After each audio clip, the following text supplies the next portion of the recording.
जिस देश में बेटी बचाओ को चुनावी मंत्र बनाया गया, उसी देश में एक बेटी के लिए न्याय मांगना आज सत्ता को असहज कर रहा है।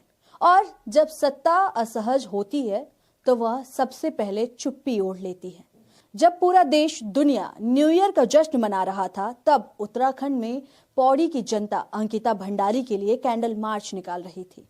लोग चाहते हैं कि उस रात रिजॉर्ट पर मौजूद वीआईपी नेता का नाम उजागर किया जाए। यह मामला सिर्फ हत्या का नहीं है, ये उस सिस्टम का मामला है जो तय करता है किसके लिए जांच तेज होगी और किसके लिए फाइल ठप पड़ेगी। यह सवाल कानून का नहीं, इच्छा शक्ति का है। अब तक कहा जाता था सीबीआई की मांग विपक्ष कर रहा है, लेकिन अब कहानी बदल गई है।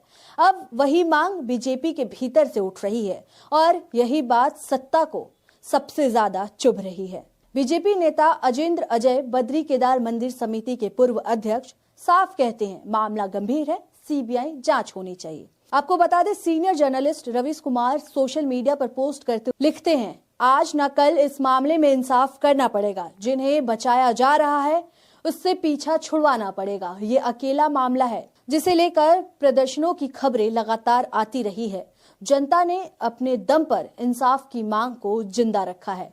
वहीं आपको बता दें, जर्नलिस्ट आदेश रावा भी सरकार से सवाल करते हुए सोशल मीडिया पर लिखते हैं, उत्तराखंड में हाल ही में अंकिता भंडारी हत्या के मामले में कुछ गंभीर तथ्य सामने आए थे, लेकिन सत्ता का संरक्षण बहुत मजबूत कवच होता है। अंकिता को न्याय दिलाने के लिए देवभूमि की गलियों में अब ऐसे प्रदर्शन सुबह शाम हो रहे हैं। इसी के साथ आपको ये भी बता दें कि अब अंकिता मामले में सिर्फ विपक्ष सवाल नहीं पूछ रहा, अब सत्ता में बैठे लोग भी सरकार से सवाल कर रहे हैं। पूर्व कैबिनेट मंत्री विजया वर्तवाल, वो भी सीबीआई जांच की मांग करती हैं। और फिर आती हैं किरण शर्मा, नौगई, उन्होंने बयान नहीं दिया, उन्होंने कुर्सी छोड़ी। यह इस्तीफा पद का नहीं, यह इस्तीफा सिस्टम से था। और अब ऋषिकेश से बीजेपी युवा मोर्चा के जिला मंत्री अंकित बहुखंडी, उन्होंने भी इस्तीफा दे दिया है। लिखा, वीआईपी लोगों का नाम आ रहा है, पार्टी तमाशा देख रही है, मुझे शर्म आ रही है। जब पार्टी के युवा कहें कि हमें शर्म आ रही है तो समझ लीजिए मामला सिर्फ कानून का नहीं रहा। उत्तराखंड के मुख्यमंत्री पुष्कर सिंह धामी देवभूमि की बात करते हैं, अस्मिता की बात करते हैं, लेकिन सवाल ये है, देवभूमि की बेटी के लिए उनकी आवाज कहां है? क्या पहाड़ों की अस्मिता सिर्फ भाषणों तक सीमित है?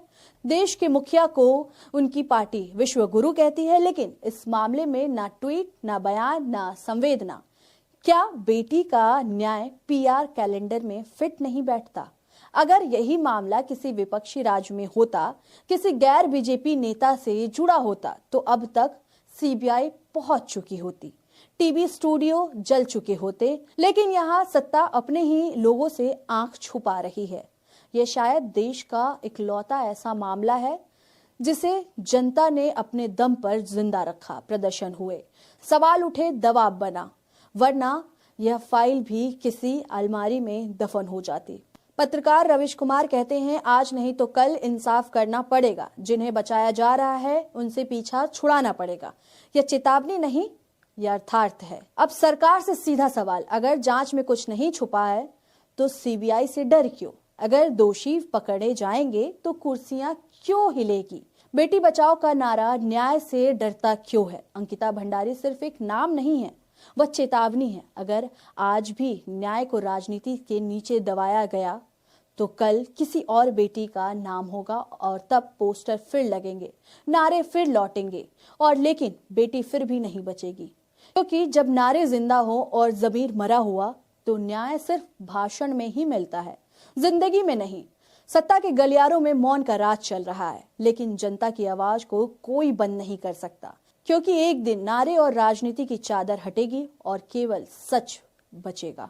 और सच की ही जीत ही न्याय है, और न्याय ही लोकतंत्र का आधार।